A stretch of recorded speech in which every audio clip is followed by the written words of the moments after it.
Dr. Heather, your favorite physical therapist, and today we're doing the letter U freeze dance.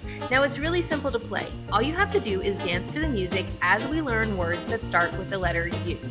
While you're dancing, listen really carefully, and when you hear the music stop, you're gonna freeze.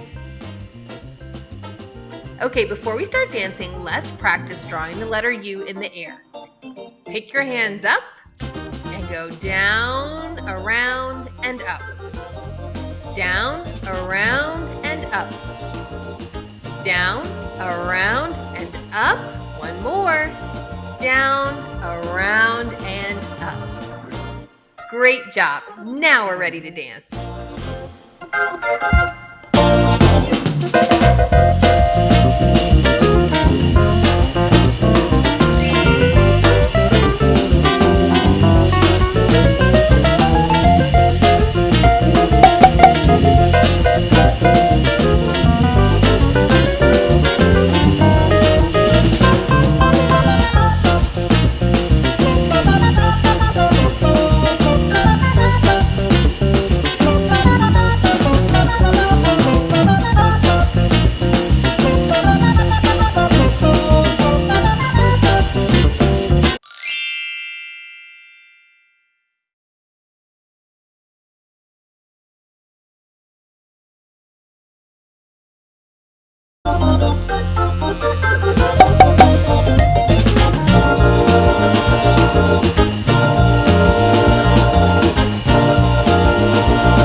Great job learning all your U words and dancing.